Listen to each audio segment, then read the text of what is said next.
are there some people, even in your own community, saying, well, Bishop, for goodness sakes, you don't know what it's like to be out here working 3 jobs, although you probably work more like 4 or 5 jobs. You're a serial entrepreneur, and I love that about you.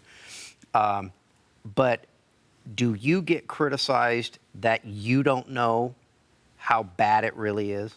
Yes, absolutely. I'm so glad you asked me that. That's going to give me a good chance to tell you a story. First of all, I grew up in a raggedy house on the side of a hill with a dog named Pup. And my mother killed chickens out in the backyard and feathered them and cooked them for us to eat. And we raised a garden. And my father did 10,000 things to make up one salary. Got it. So I do know what it is to stand over top of a floor heater because the rest of the house was freezing. And I do know what it is to be broke. And I thought that being rich was having a doorbell. I thought if you had a doorbell, you were a rich person. If you had an air conditioning unit in your house, I'm not talking about a unit, I'm talking about in the window. You were rich people. I did not know what that was like. Having said that, I thought I had a fidelity and a fraternity with poor black people today, until this guy cusses me out on social media. And he cusses me out really bad, and I said, and I was mad. I wanted to fire back at him and he's black, and I would let him have it and let him know where I came from, and you don't know me, and da-da-da-da-da-da-da. And then I kept thinking about what he said. And I realized that he was cursing at me because that's his language. And that's how he talks. And if I could get past being offended by what he said, I could hear the hurt behind what he said. That he feels left out and neglected, and he thinks I'm out of touch. And then I had to grab this fact. He's right. I did grow up poor, but I never stepped over needles. There were no drug deals outside of my door.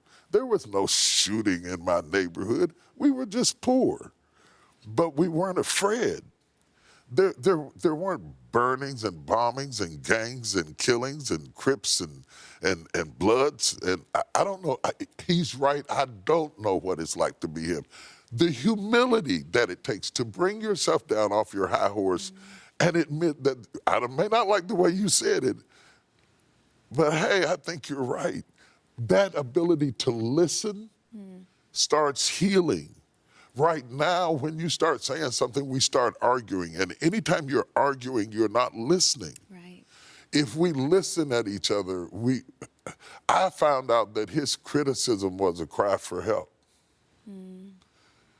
I found out that he didn't know how to say it in a politically correct way, but he has no hope of being me. And he's angry as hell at me about it. And I don't have a right to get mad. Because I do have air conditioning and a doorbell and grass in my front yard.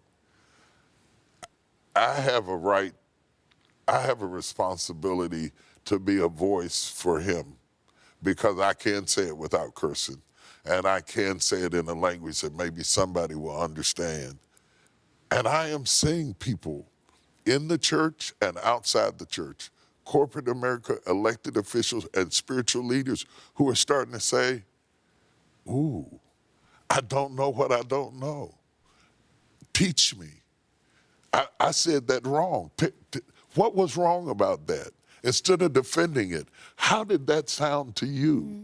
If we would just humble down a minute and listen and not be an expert on everything, we could fix some things around here and get some things. It's like trying to tell a woman, even a gynecologist gives up on telling a woman how to have a baby. He knows all that he knows. She still knows when the baby's coming.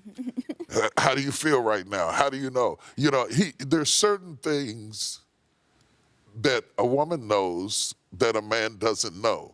And you have to listen at her because she knows what she's talking about. Yeah. And even though she doesn't speak it in our language, and she says it in a way. It might come out cussing. Yeah.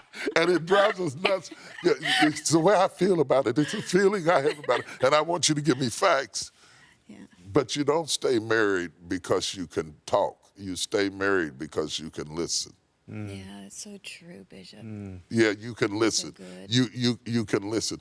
And talking is tough because there's a difference between what I said and what you heard. And so we have to go back and forth and ask each other, now what do you mean by that? And what do you mean to make sure that we don't allow the enemy to get in this conversation. You know why?